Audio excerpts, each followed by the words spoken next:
Assalamualaikum warahmatullahi wabarakatuh. Hari ini Bapak akan memberikan bagaimana cara menerima telepon agar Anda semua mampu untuk menjawab dari materi komunikasi telepon. Dalam hal ini komunikasi telepon bahasa Indonesia. Baik, tolong diperhatikan dengan seksama, kemudian coba dipraktekkan, dilatih sendiri di depan cermin kalau perlu, bagaimana ekspresi dan intonasi yang Anda ucapkan. Silakan disimak dengan baik. Ya, ini cara menerima telepon. Nah, ini format LPT atau lembar pesan telepon. Hal-hal yang harus diperhatikan dalam menerima telepon yang di sini, saat dering telepon terdengar, segera ya, perhatikan tanda panah, segera angkat. Maksimal 3 kali dering. Nah, untuk efisiensi dan efektivitas, ketika dering telepon pertama atau terdengar, bisa langsung diangkat. Kemudian mengangkat telepon menggunakan tangan kiri. Setelah telepon diangkat dan Anda memulai pembicaraan, ucapkanlah salam. Kemudian identitas perusahaan Anda sebutkan. Kemudian identitas peserta ujian, dalam hal ini nama Anda. Kemudian yang keempat, tawarkan bantuan. Jika dicontohkan seperti ini, selamat pagi, PT Prima Jaya dengan Rahma, ada yang bisa kami bantu? Nah, di dalam ucapan ini tolong diperhatikan intonasi dalam berbicara, terutama ketika menawarkan bantuan. Nah, tadi kita sudah melihat ada format LPT. Ini kaitannya dengan 3 poin pertama. Anda harus mengisi nama Anda di sini, ya, sebagai peserta UKK. Kemudian di sini yang pertama kali harus Anda perhatikan adalah hari tanggal, diisi dengan hari dan tanggal Anda ujian saat itu.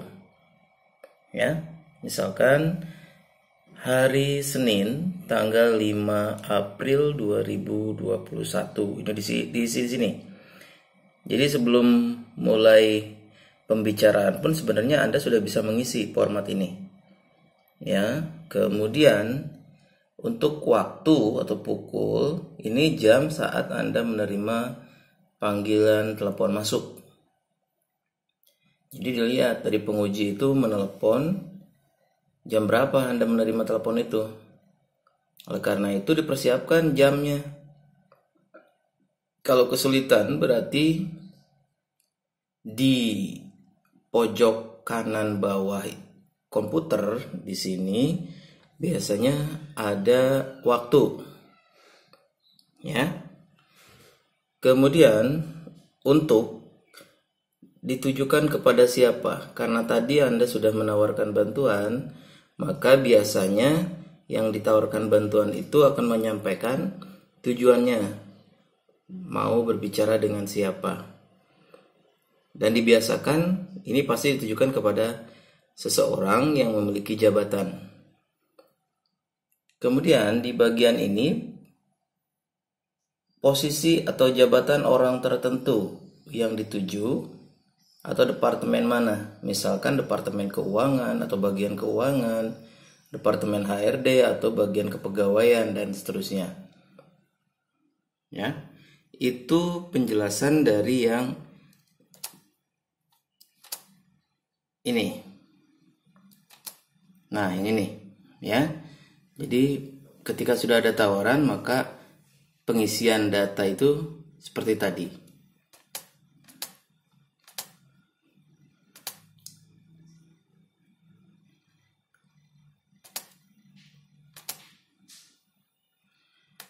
Oke, selanjutnya setelah tahap pertama, maka yang berikutnya adalah tanyakan identitas penelepon. Apa yang harus ditanyakan? Yang pertama itu nama si penelepon, ya. Kemudian perusahaannya, nomor teleponnya. Ilustrasinya seperti ini. Mohon maaf, saya berbicara dengan siapa, dari perusahaan mana, dan bisakah meninggalkan nomor telepon? Ya, itu bisa dijadikan sebagai alternatif untuk menanyakan identitas si penelepon.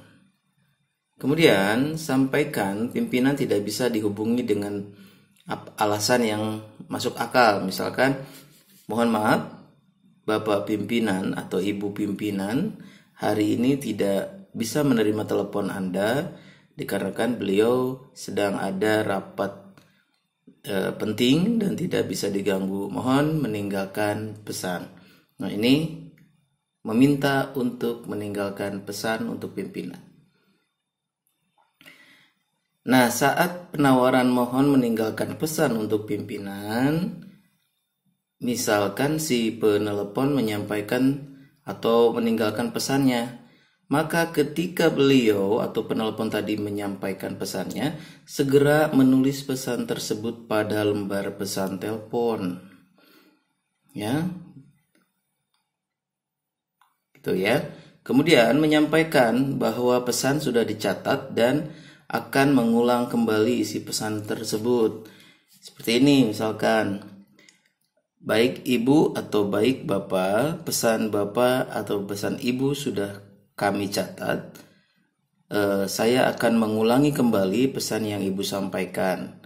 Bla bla bla bla. Apa yang disampaikan disebutkan atau diucap ulang oleh Anda. Ya. Kemudian memastikan bahwa pesan akan sampai kepada pimpinan. Anda perlu menyampaikan keyakinan kepada si penelepon bahwa pesan Anda ini, pesan si penelepon ini akan sampai pada orang yang dituju. Ya, bagaimana caranya? Silakan Anda coba dengan mengatakan, saya pastikan pesan Bapak atau Ibu akan sampai kepada Bapak. Sebutkan kalau perlu nama orangnya, Bapak pimpinan, setelah beliau menyelesaikan rapat dinasnya, atau setelah beliau berada di kantor. Itu ya. Nah, selanjutnya pengisiannya bagaimana? Nah, ini perhatikan. Tadi menanyakan identitas, Anda mengisi di posisi sini. Siapa nama si penelepon? Ya, dari. Kemudian nomor teleponnya. Berapa nomor telepon yang bisa dihubungi? Ya. Kemudian catatan atau nama instansinya. Tadi kan kita bertanya atau Anda bertanya dari perusahaan mana dan berapa nomor teleponnya. Di sini ditulis nama perusahaannya, ini nama orang yang meneleponnya. Kemudian di sini ditulis berapa nomor telepon yang bisa dihubungi. Nomor telepon ini gunanya untuk satu, kalau diminta untuk konfirmasi ketika membutuhkan cepat penanganan dari pihak perusahaan Anda. Kemudian berita pesan di sini ditulis. Apa yang mereka atau penelepon sampaikan ditulis di sini. Ya, kalau ini keterangan kita, kalau tidak ada yang perlu ditambahkan, ini tidak usah diisi. Ya. Baik, itu ya. Kemudian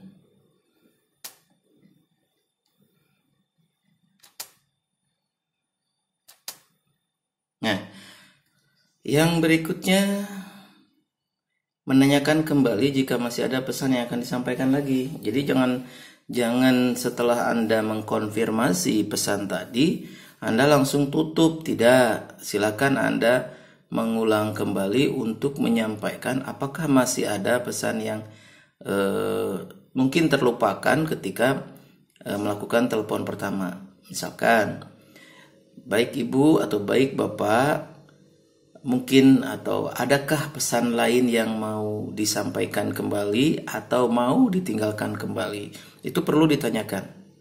Kalau jawaban dari pihak penelpon saya pikir cukup, nah berarti Anda silahkan menutup pembicaraan dengan mengucapkan terima kasih.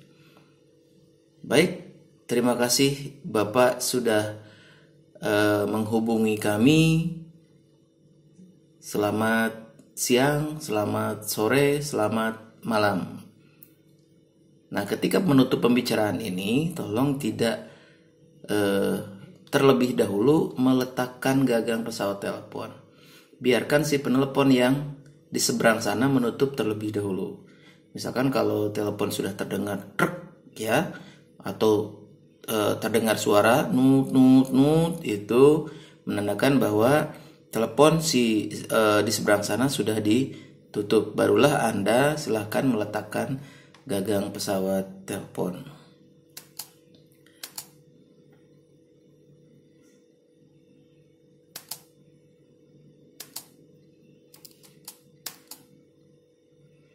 Nah ini, perhatikan. Jika tidak ada hal yang perlu diinikan lagi, ini kata-kata penting itu segera diceklis oleh Anda. Ini menunjukkan bahwa Anda mengisi semua isi dari POM LPT. Kemudian jangan lupa di kolom penerima ini diisi dengan nama Anda sebagai peserta ujian.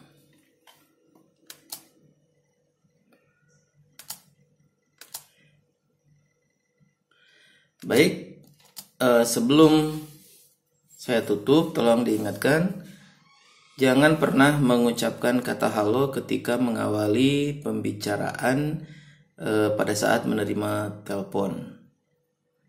Semoga sukses, Anda bisa menyelesaikan tugas Anda dalam menerima telepon dan mendapatkan hasil yang terbaik. Terima kasih. Assalamualaikum warahmatullahi wabarakatuh.